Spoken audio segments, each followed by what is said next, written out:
A'udzubillahi minasyaitonirrajim. Bismillahirrahmanirrahim. Assalamualaikum warahmatullahi wabarakatuh. Kembali lagi di channel Sampul Hitam.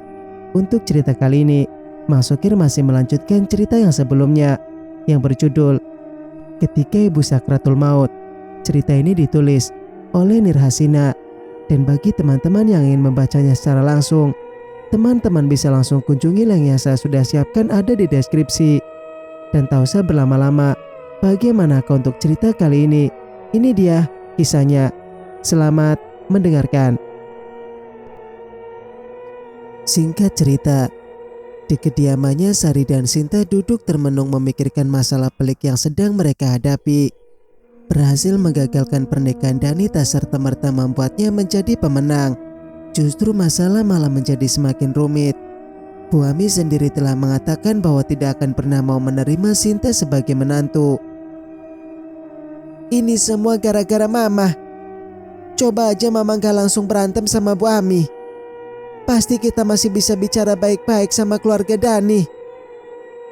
Ujar Sinta menyesali tindakan ibunya yang barbar di acara pernikahan Dani. Jadi kamu nyalahin Mama? Mama melakukan semuanya untuk membela kamu. Seharusnya kamu berterima kasih sama Mama karena cuma Mama yang peduli sama kamu. Kalau aja kamu gak hamil duluan, kita gak perlu ngemis pertanggungjawaban sama lelaki bajingan itu. Sari langsung tersulut emosi karena Sinta menyalahkannya atas apa yang terjadi. Sinta tidak berkaca jika dialah akar permasalahannya. Sinta menggigit bibir bawahnya karena dia sudah salah bicara. Dia sudah membangunkan singa tidur. Tidak seharusnya dia bicara begitu pada ibunya. Kekalutan diri membuatnya tak bisa mengontrol ucapannya. Di tengah tegangnya yang terjadi di antara keduanya, terdengar suara seorang yang mengetuk pintu. Sana lihat siapa yang datang. Tita Sari seraya menjatuhkan bobotnya di sofa. Dengan berat hati Sinta beranjak dari duduknya. Siapa sih yang datang pagi-pagi begini? Ganggu aja, gumamnya. Ketika sampai di depan pintu, Sinta langsung mematung melihat siapa yang ada di hadapannya. Dani, ujarnya. Seketika lelaki di depannya langsung mendongak sehingga netra mereka bersitatap. Sinta. Dani berusaha mendekat. Ngapain kamu kesini? Tanyanya ketus. Sinta tentu saja tidak lupa bagaimana perlakuan Dani di acara pernikahannya kemarin. Laki-laki itu terang-terangan tidak mengakui keberadaannya. Hal itu membuat hatinya seperti dihujam beribu sembilu. Sinta, aku minta maaf. Izinkan aku untuk menjelaskan semuanya, ujar Dani memelas. Aku gak mau dengar apa-apa lagi dari kamu. Lebih baik kamu pergi dari sini.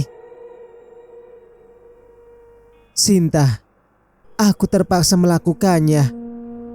Aku gak bermaksud buat ninggalin kamu dan lari dari tanggung jawab. Semuanya karena keinginan ibuku. Ibuku yang memaksa agar aku menikah dengan Dinda.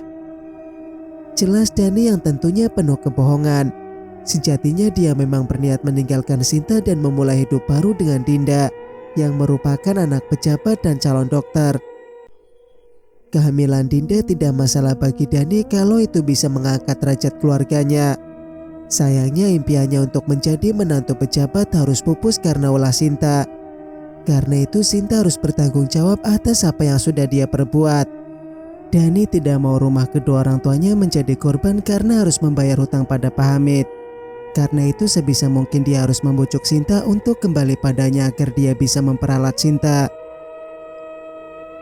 Aku sudah membatalkan pernikahanku sama Dinda. Karena sebenarnya aku masih mencintai kamu.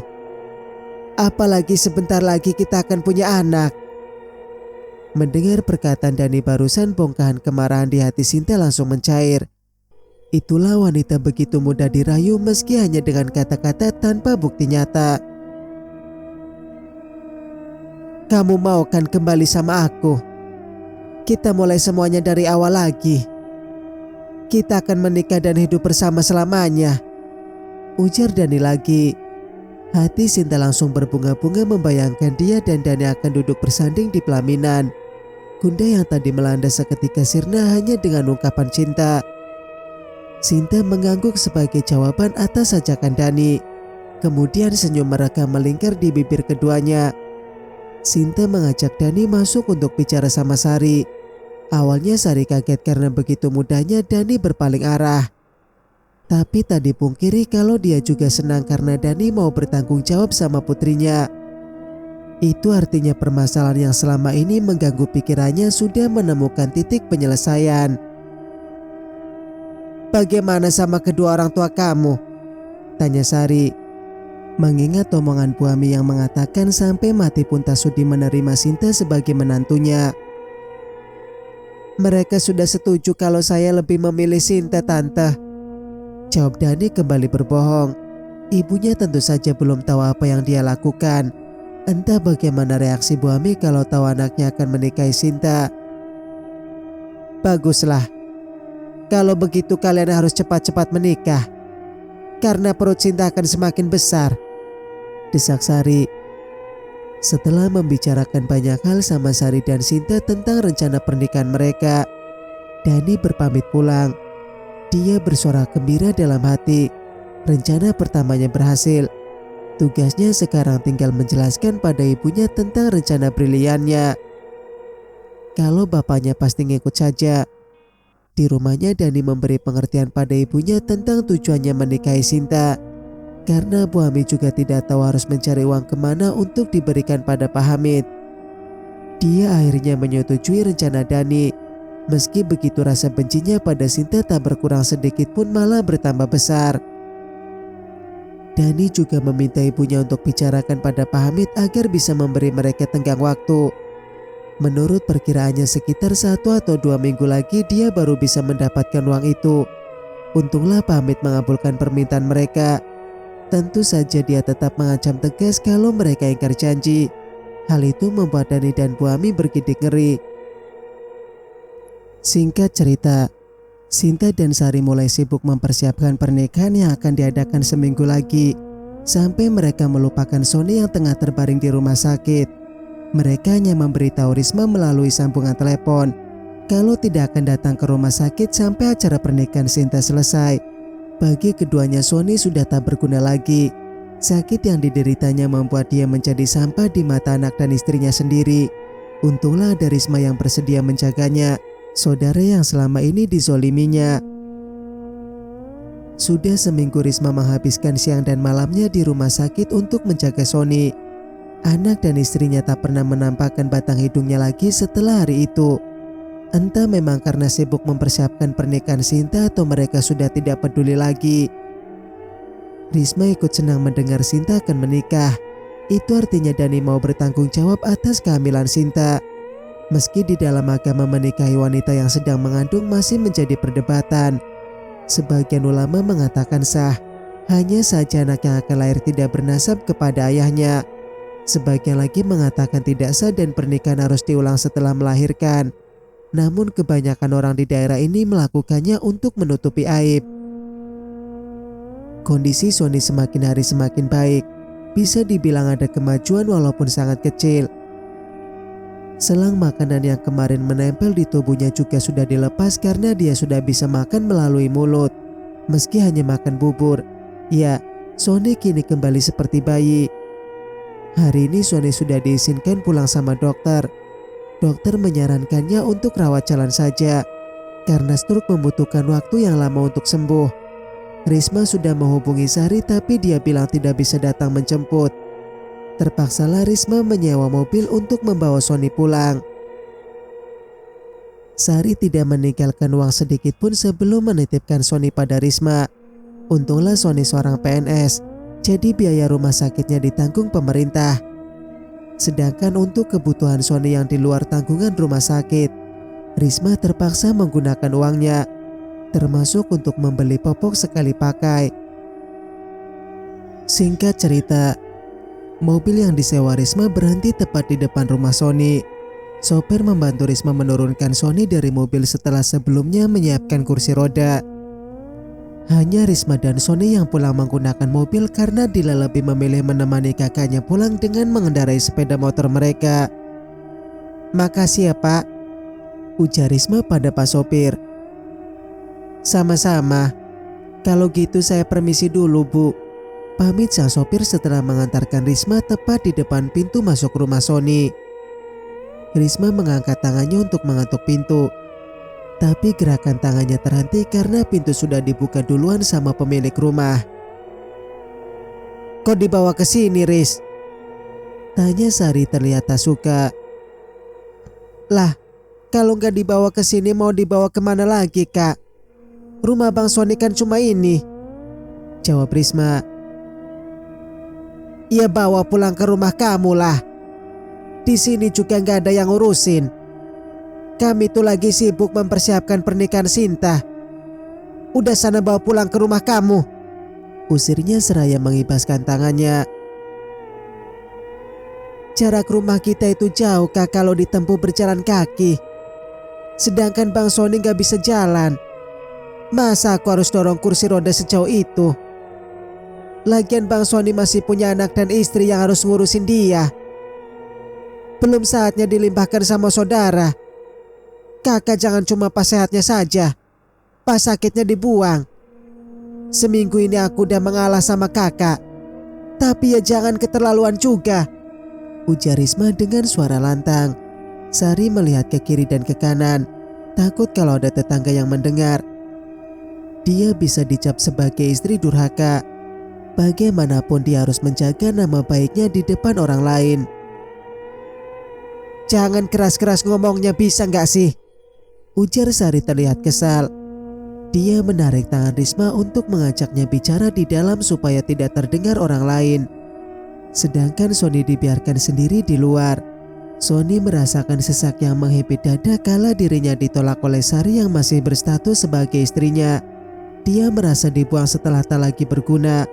Untunglah ada Risma yang bersedia merawatnya. Berbagai penyesalan menyelusup ke relung hatinya, mengingat sikap buruknya selama ini pada adik semata wayangnya. Sekarang apa yang hendak dikata? Penyesalannya sudah terlambat. Jangankan untuk merubah semuanya, satu kata maaf saja tak bisa dia ucapkan. Setelah perdebatan panjang, akhirnya Risma membawa Sony pulang ke rumahnya. Sari yang mengantarkan mereka menggunakan mobil. Kata Sari dia hanya menitipkan Sony di rumah Risma untuk sementara sampai pesta pernikahan Sinta selesai. Setelah itu dia akan menjemput kembali suaminya. Mau tak mau Risma kembali mengiyakan permintaan Sari. Dia juga takut kalau Sony nggak keurus di sini, karena anak dan istrinya sibuk mempersiapkan pesta sedangkan Sony membutuhkan perhatian khusus. "Hanya sampai pernikahan Sinta selesai kan Kak?" tanya Risma lagi memastikan. "Iya, bawel banget sih," jawab Sari sedikit membentak. Setelah menurunkan Risma dan Sony di tempat tujuan, Sari langsung tancap gas tanpa berpamitan dulu pada Risma. Risma yang sudah biasa dengan sikap angkuh Sari hanya bisa mengurut dada. Dia segera mendorong kursi roda Sony masuk ke rumahnya. "Loh, Mah, kok Om Sony dibawa ke sini?" tanya Dita yang sudah sampai di rumah duluan.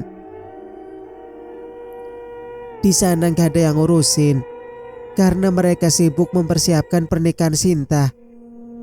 Makanya Mama bawa ke sini.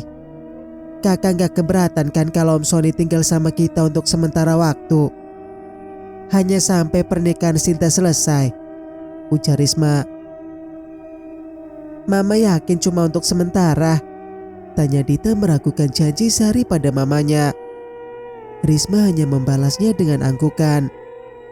Menguatkan diri supaya tidak merasa terbebani dengan kehadiran Sony yang sudah kembali seperti bayi.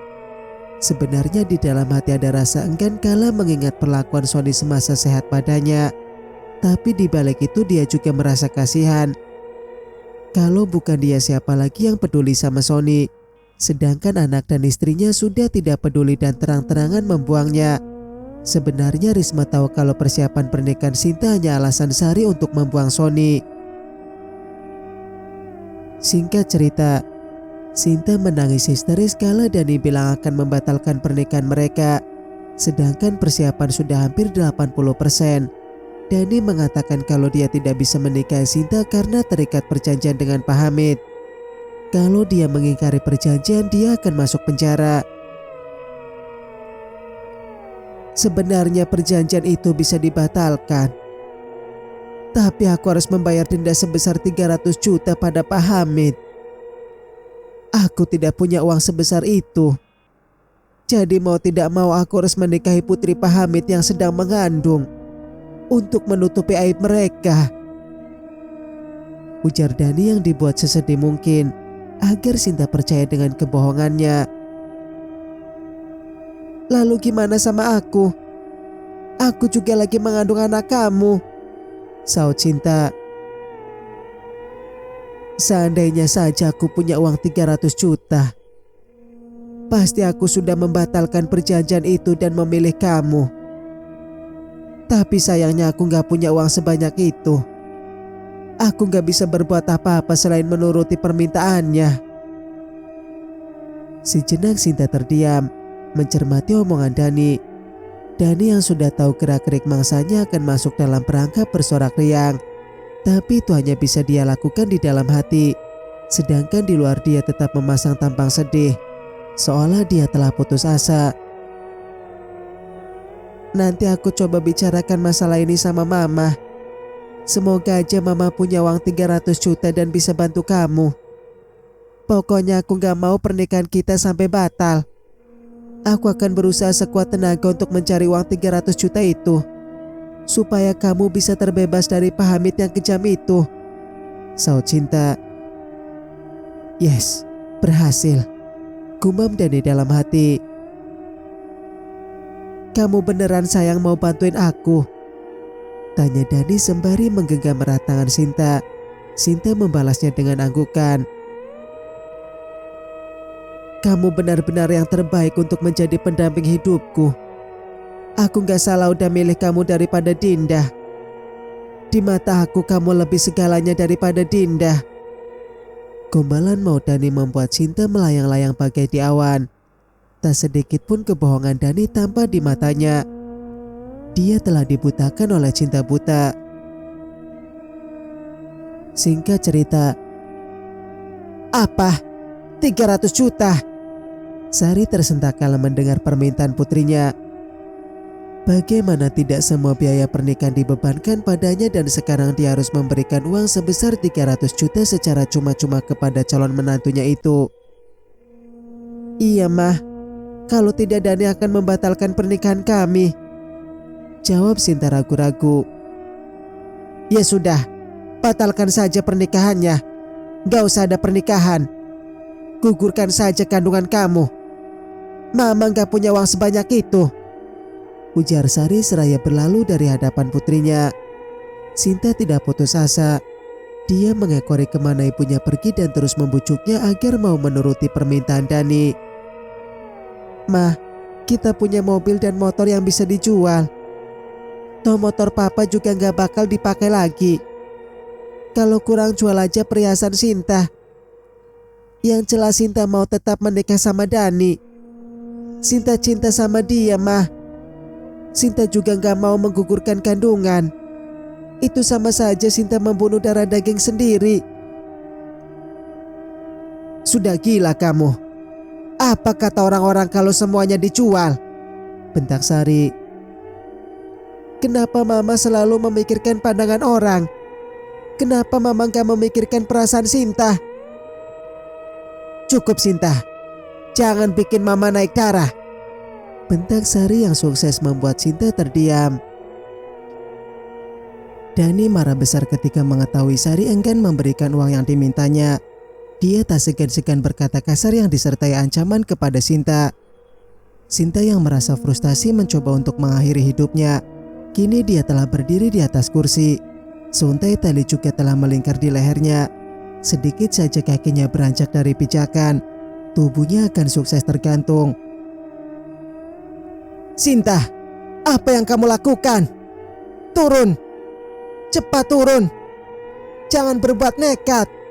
Teriak Sari dengan histeris kala mendapati putrinya akan gantung diri.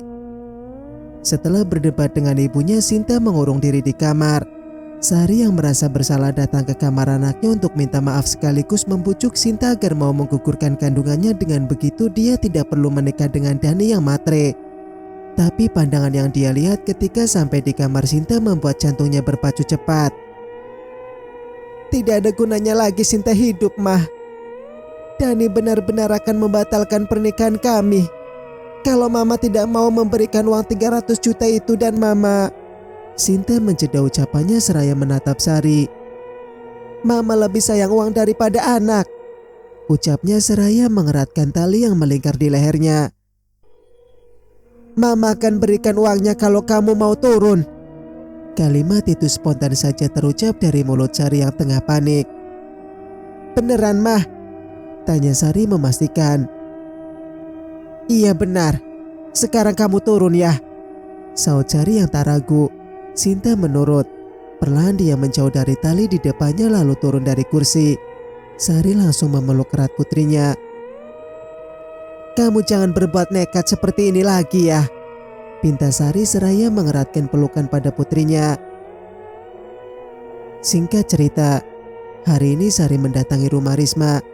Dia berniat menjemput Sony sekaligus bicara serius sama Risma. Ketika sudah berhadapan dengan Risma, Sari langsung berkeringat dingin. Dia ragu untuk mengutarakan maksud kedatangannya. Ada apa, Kak? Tanya Risma melihat Sari duduk dengan gelisah. Begini Riz, Sinta kan akan menikah. Tapi apa, Kak? Bukannya semuanya udah selesai? Tapi kami kekurangan biaya, Riz, ucap Sari ragu-ragu. Risma langsung mengerti kemana arah pembicaraan Sari. Berapa kurangnya, Kak? Cuma 300 juta. Apa? Risma langsung tersentak saat mendengar jawaban Sari. Untuk apa uang sebanyak itu, Kak? Menikah itu tidak perlu mewah, yang penting sah.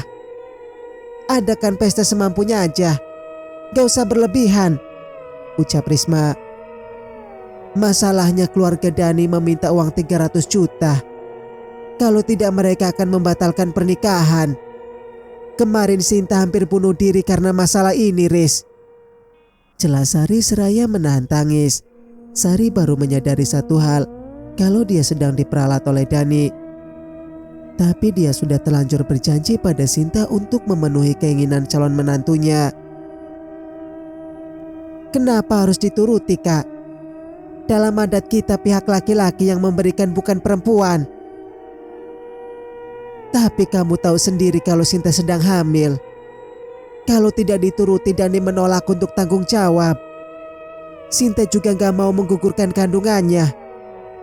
Dia memaksa agar pernikahannya tetap dilangsungkan. Aku jadi pusing dibuatnya. Risma menghela napas berat mendengar penjelasan kakak iparnya. Uang 300 juta itu tidak sedikit. Jelas saja ini sudah masuk tindakan pemerasan. Tapi mau diapakan?